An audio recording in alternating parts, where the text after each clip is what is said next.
Welcome to One Word Stories. Today, episode 8 with Yannis Angelis. Yannis Angelis and me, we've got three things in common. The very first one is the name. Yannis in Greek and Joanna in English, but also Joanna in Polish. It has got the same roots. So the name of John. The second common thing is actually our passion for stories, how to work with stories, how to work with narratives, how to actually not only work with them in this context of storytelling, so we wouldn't describe ourselves as storytellers. I guess it's more about people who really create and co-create spaces where the storytelling activities are welcome, so that people who participate in, for example, story circles or other forms of exchange have got the chance not only to share their stories, but also to get to know each other better way. And what is very important, to get to know themselves better way. So really also to harvest the learning from this sharing. And the third point is definitely our passion for facilitation, because we had the chance also to co-facilitate different events. Yeah. Also at the Beyond Storytelling events, conferences, story camp. And I know that Yannis also facilitated many beautiful events offline and online. For example, also Berlin Change Days. Me, myself, I was very, very thrilled and happy to co-facilitate events for Theater Europa mainly, but also my own visual intercultural storytelling art adventures. So, there are lots of things that we have in common, which is really wonderful. And right now, Yannis, what would you like to add? I would like to add, first of all, thank you for this beautiful invitation, and really what you do is amazing. Bringing all these people together, and then allows us to share and to your audience. So I would like to make a confession. So another thing that we share together is an excitement in the here and now, because I will tell our audience that we were supposed to start earlier, but we haven't met for quite a long time. And then when I entered the Zoom with you, we started discussing and we started sharing stories, and there was so much excitement. And I don't know, what time is it now? Okay. So yeah, we spent and say, hey, Joanna, I think we have something to do today. So that was fun. So I really enjoyed the time with you. So it was really, really, really fun. Yeah. Yanis, how would you actually additionally introduce yourself? Because, I just mentioned this passion for storytelling, the passion for facilitation. What is also important for you? I think many people that they have been here in this chair, not mine, in the chair of the interviewee, they mentioned it's difficult sometimes when you do a lot of things and you're passionate with a lot of things in your life. It's very difficult to define kind of a core identity of who you are. So and lately, I started diving deeper by taking the courses from Nora Bateson, and Nora Bateson challenges a lot of things, and especially in my practice, in my life as well. And one of the things she says is actually, she says, how about thinking of unscripting yourself from your role when you enter a space? Mhm. Talking about brave and transformational spaces, because when you do that, you give the opportunity to others to discover you through a process.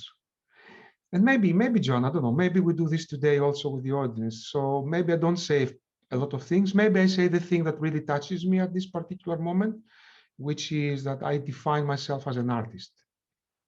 And this has to do, in order to connect it with stories, it has to do with a beautiful re-authoring process that I had with one of my great friends and mentors. I'm standing on her shoulders, and I would like to mention her. This is Shanez Vart. And we did together a kind of reauthoring journey. And through this journey, I rediscovered, and then I was able to reauthor my life under the lenses of the artist. So whatever I do today, all the things you mentioned, being a storyteller, being a facilitator, everything I do it from the place of the artist. And I Mm. think I will stop here and let's see what our discussion.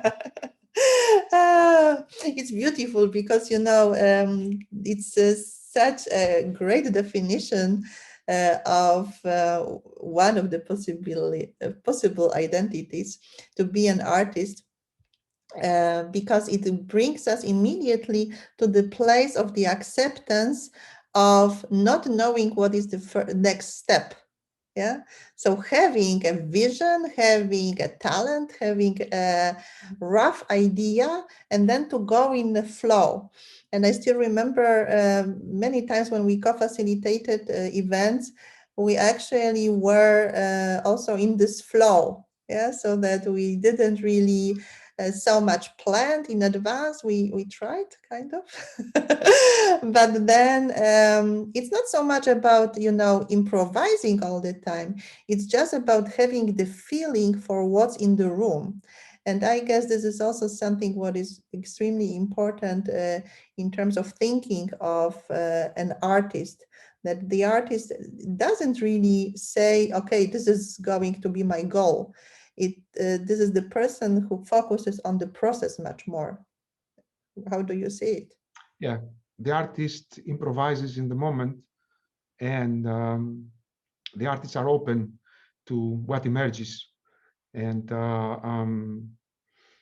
yeah, you're right. If I think now of as a facilitator, I cannot recall not even a single time that I really applied the plan I have done with a lot of care, with a lot of preparation. No, it was always changing in the field as a lot of things were taking place and happening. So you're right. Yeah, yeah. And this is also, sometimes this challenge when we are working in tandems, in also duos, yeah, that sometimes there are these tiny things how to tune, and you wouldn't believe, I'm just saying this to people who attended different events, because something that looks maybe from the outside as a smooth process can be pretty tricky from the inside. Yeah, true. Also true.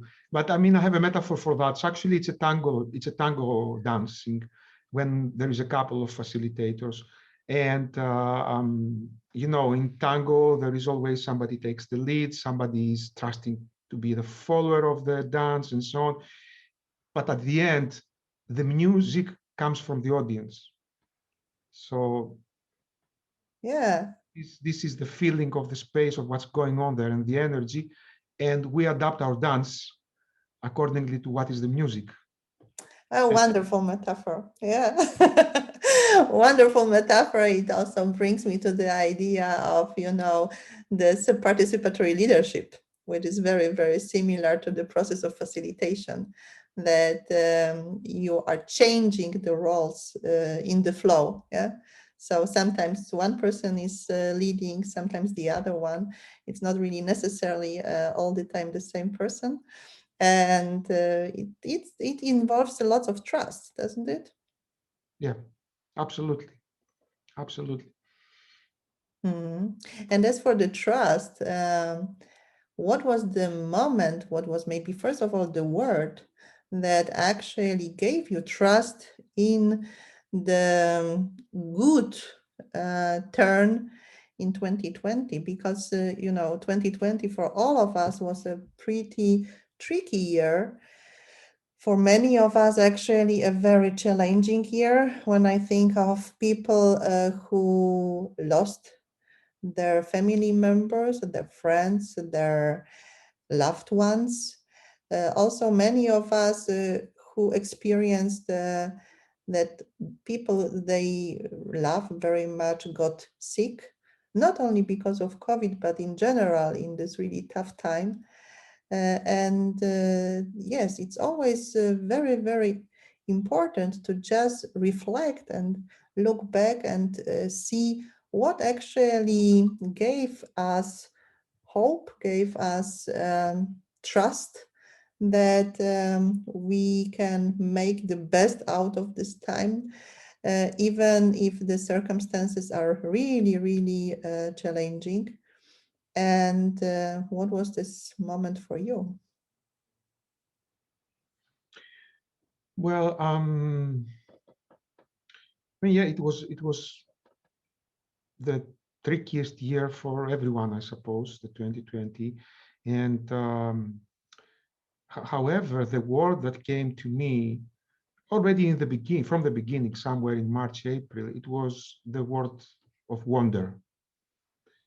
And the word wonder comes a kind of how you call it, balancing the other single story, which is very dominant, the one you described, the story of loss and grief and sadness and uncertainty and anxiety and all this kind of stuff. And I mean, there were really so many stories that I discovered wonder through this process. I don't know which to choose. Maybe I say, can I say some? You know, that there are some things that are coming to my mind.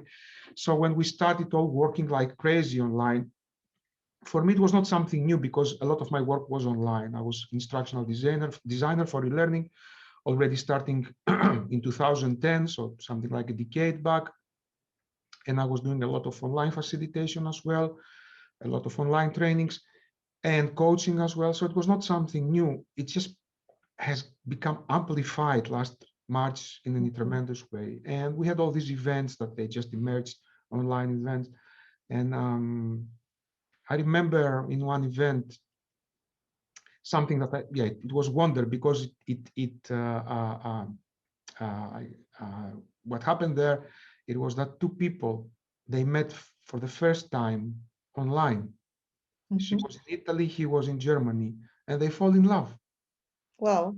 They fall in love because they have been in a conference, and then 4 days after there was a party, and they were very disciplined. They were there every day and doing whatever they had to do and learning and co-learning, and then it became emotional. And then when the party took place, which was an online party also, whatever, I don't know, you know, now at that time we were saying this and people were saying, wow, these people are crazy. But today it's not, most of them are familiar. There are a lot of online parties taking place. So it was this kind of party and dancing. And these two people fall in love. Wow. I mean, I followed their story, and they still have a kind of strong emotions, but they haven't yet met physically. Yeah. Yeah.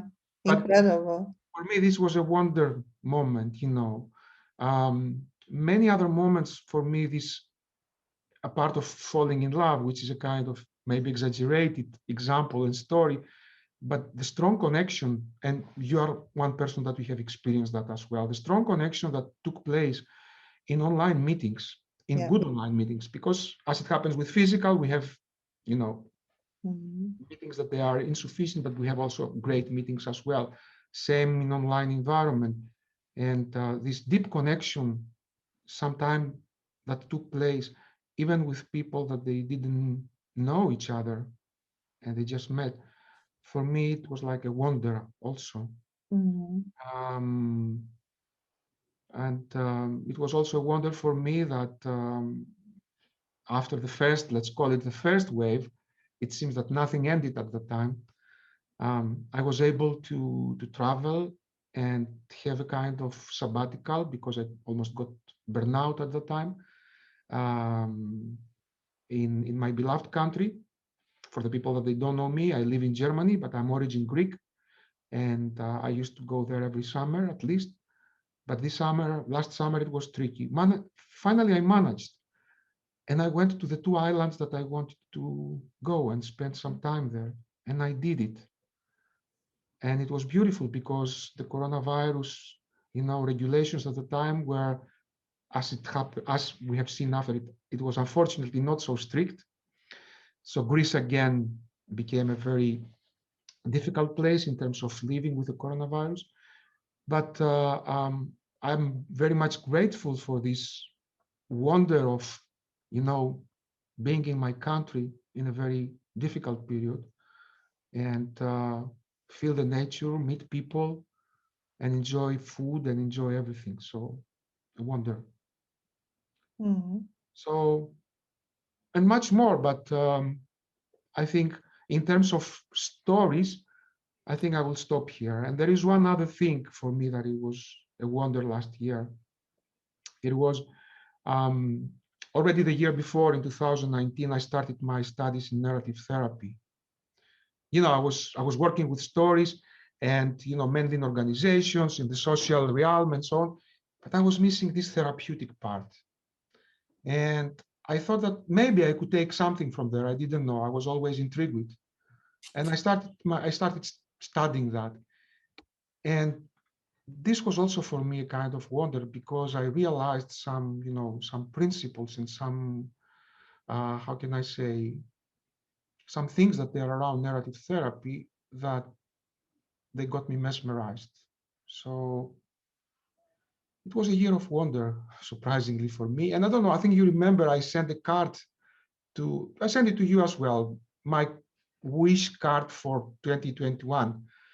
And even if for me 2020 was the year of wonder, I said, okay, probably 2021 is the year for wonder for all the world.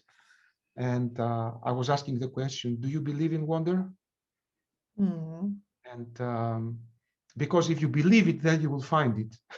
Definitely, definitely, yes. I do believe because one of the wonder last year was that my mom recovered from a very serious illness, and it was really, really a tough year, this double way, because going to the hospital in this tough time, of course, it's much, much different than going to the hospital under, let's say, normal circumstances. So it was very, very challenging actually to accept that I cannot be with her in this hard moments. So I managed to travel to Poland before the borders were closed. And it was this moment of very, very deep connection because we spent plenty of hours on laughing, crying together, talking about beautiful memories, about best scenarios, what we are going to do together when she recovers, when the COVID is allowing all of us to meet normally, and so on and so forth. And then I returned home. Also, I'm based in Germany. And what actually happened was that afterwards it wasn't possible to visit her anymore. So I started to send her every day a picture, one picture a day, different pieces of art, paintings, sculptures, posters, photographies, always with a very, very short description, or maybe also, just a memory we shared because we saw this picture together somewhere.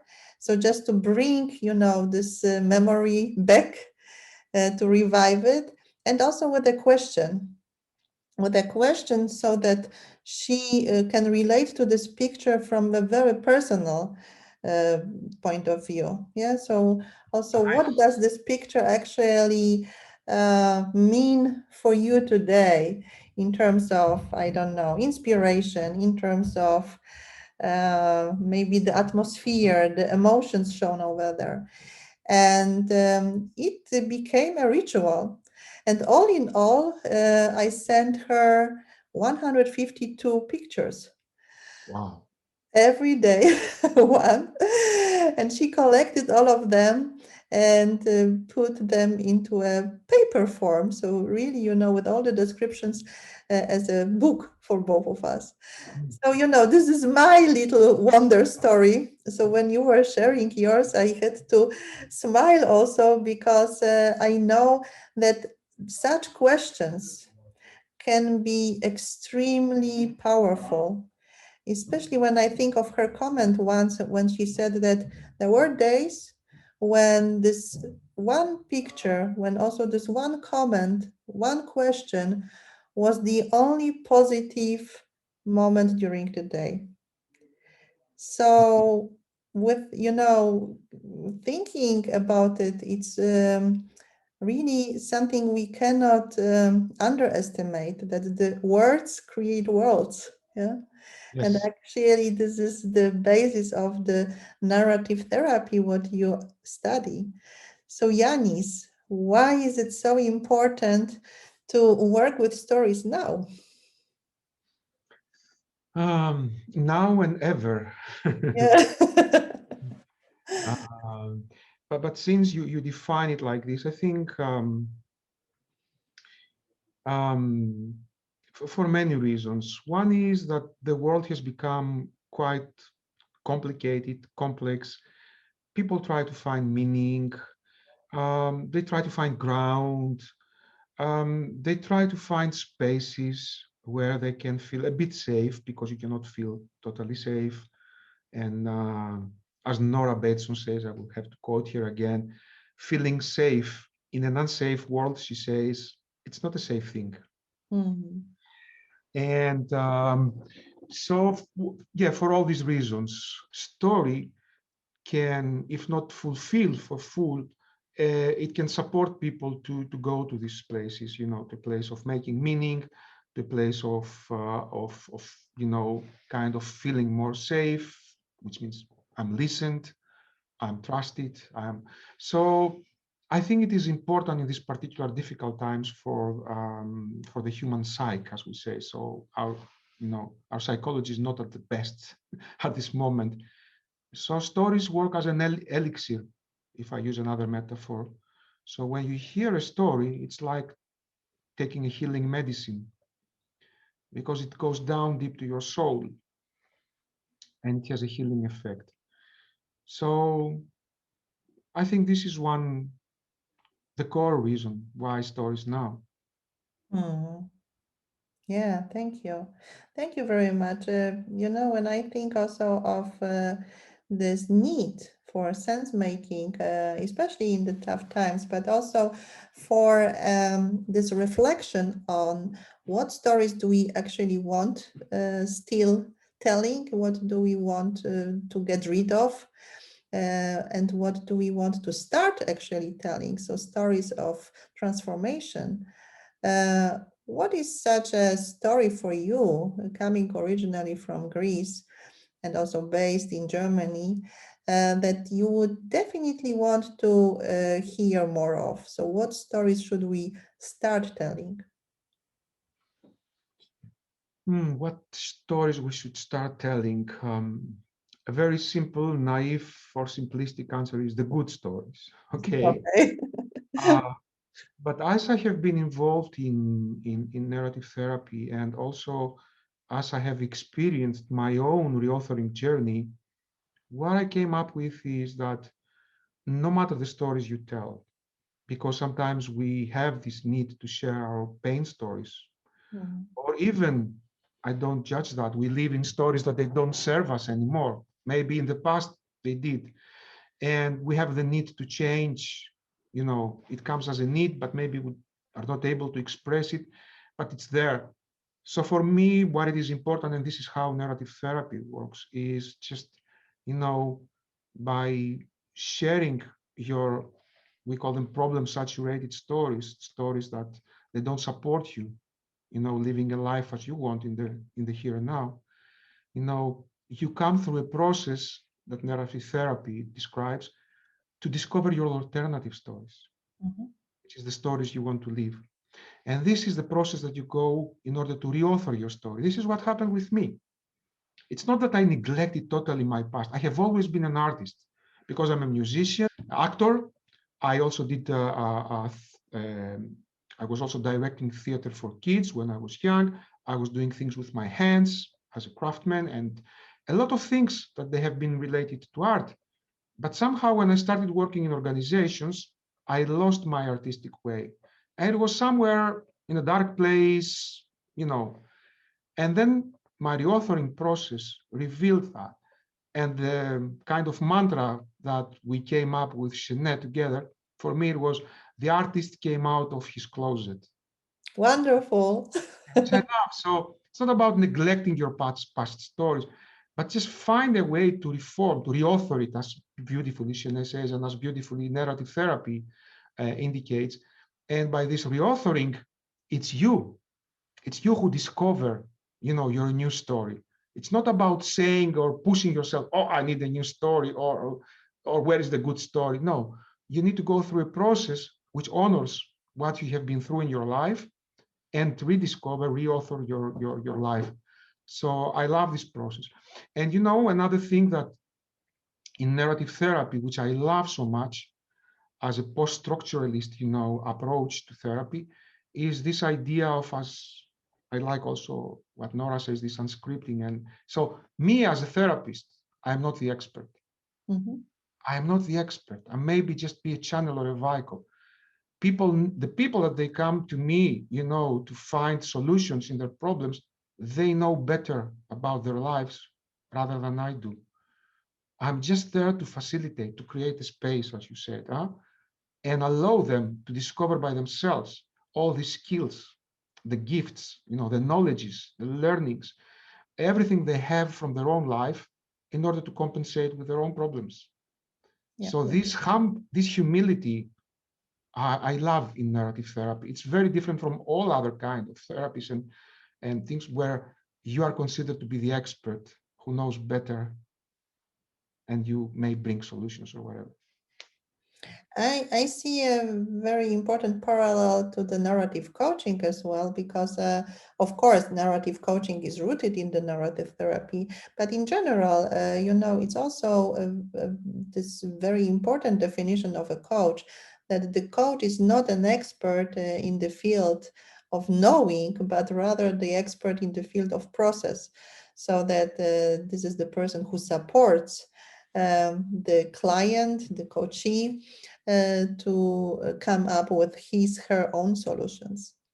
It's very powerful, and we both know it, Joanna. I mean, it's story. It's not just a gate opener. It's kind of it, it it first of all, when you issue an invitation for a story, you give already the information to the other that you are willing to listen.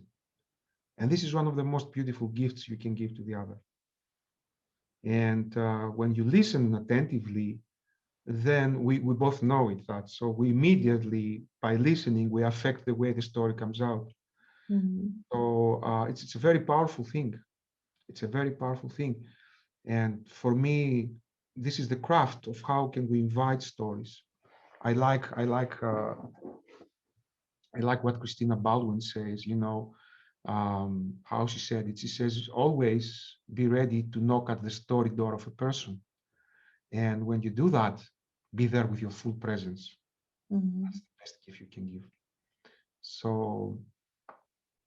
as storytellers, as story listeners, we are door knockers, or whatever. Yes, definitely. Yes, and especially in the virtual context, many of your stories, but also, my experiences have proved that it's possible to be present, fully present, and to be a really good story listener also in the virtual context. Yes. That we also, just an example of re-narration, move from this thinking about the situation in terms of, oh, it's really tough, and this social distancing, and we move toward distant socializing. Yeah. Your example with the couple that fell in love was very, very powerful. Yeah. So this is also what is actually possible. And this would be also my question for you. How can we create such spaces in the virtual realm so that people feel this security and psychological safety, and yes, are also ready to share stories? Mm. What is your experience? I don't know if people feel kind of safety or but what I have experienced and what I know since many, many years, as I say, since I started working with e-learnings, the core thing that I understood is when you do things with a lot of care, it has an impact online. So for me, the magic word here is caring, and caring from the shortest detail of how you invite people online, how you host them online. Uh, Everything plays role. It creates a big difference. And maybe this is the core of the foundation, is the caring. Everything else you do, the tools you use, that's irrelevant at the moment. If you do things with really in a caring way, it will have the impact. Actually, you are such a talented online facilitator. Can you share your experience, your best experience, best practice regarding exactly what you have just emphasized, caring in the online space?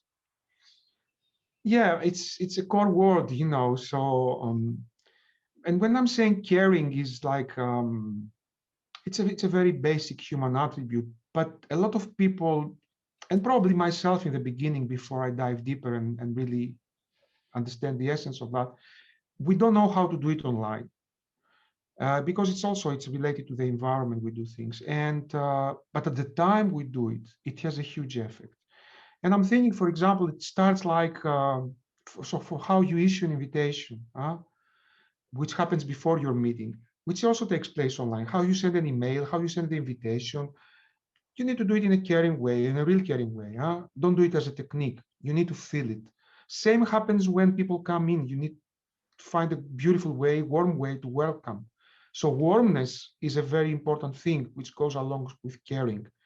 So how you welcome people in your online space, it plays a role, and the caring way, it creates a difference.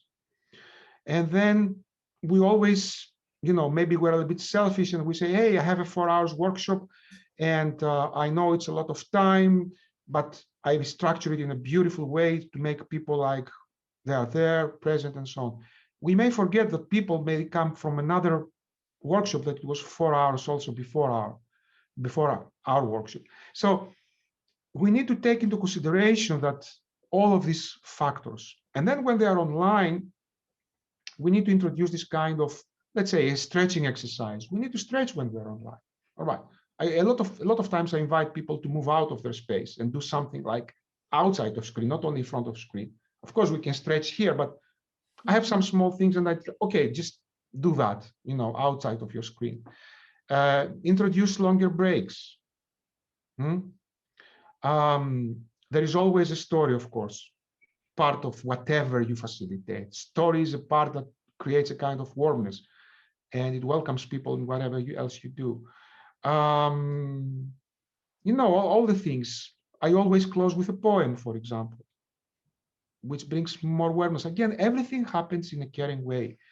And as I say, it's important that you don't do it as a technique. You don't think all these as tools. It needs to be a mindset and a heart set, as we say. Because people, when they are techniqued, Yeah, feel it. They can feel it. definitely, yes. It has to be authentic. Yeah, it needs to be authentic. It needs to come from you. If it doesn't come, just forget it. Just do your stuff and see how it affects the whole thing. Then you need to be aware, because when you are aware, you may realize, this didn't work well. The caring is diffused everywhere, in every single thing that you do during your facilitation process, and it needs to be there so people can feel it all the time. Yeah. So caring is really also about serving other people in this virtual space. Yes, Mm. serving in the terms I'm in service of. Yeah, yeah, yeah. And being a good host again. Thank you. And yeah, another thing I want to add about hosting, we know it from the art of hosting. If you want to host others, you also need to see how you are able to host yourself in the moment. Definitely, yes. So, just recently I got to know a beautiful, very, very short energizer from yoga. By the way, from our common friend from Melina.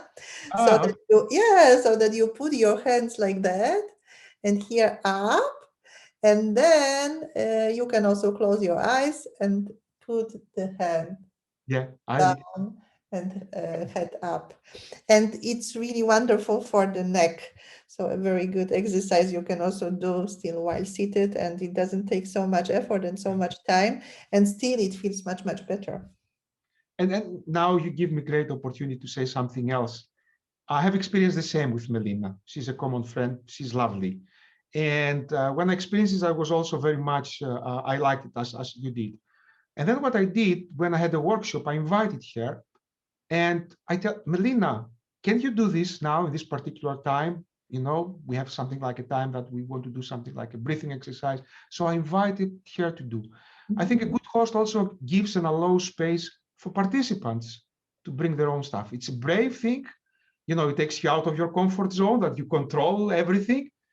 But trusting, you know, some friends that they come to your workshops or some participants to do some things that you know they can do it really in a beautiful way, it's part of your caring. Hmm. I usually, and yes, this comes from my value, from my Greek value system. I very often, when I teach about online spaces, I very often use the metaphor of a house. Hmm. So, you know, Zoom is a house.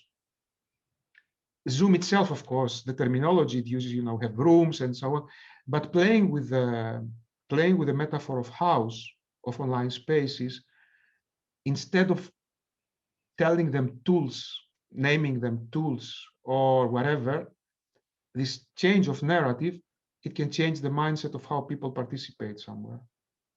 Yeah, yes, definitely. Yes, it brings me in memories back to not only the workshop we attended together with Shanae Swart in Heidelberg, but also to a fantastic masterclass offered by Sohaili Nayatullah. We had the chance to attend together. So as long as you don't change the metaphor, you are not able to change the system, and also the way of thinking about it, so the worldview even before the system, and at the visible level, the headlines. Yeah, so the way we are using different metaphors, we are sharing stories, have got a has got a huge impact on all the other aspects. So the worldview, the system, and also what we communicate to each other in this visible way in the headlines. Definitely, yes. So what would be your dream headline for 2021? Dream headline. Let's connect it with the word. I mean, so I think I said it. So, do you believe in wonder? So, if you believe in wonder, you will find it. And if you will not find it, it will find you. Well, So, just trust in wonder. wonderful. Thank you. Thank you very, very much. Thank you, Joanna. It was Thank a lovely discussion as usual.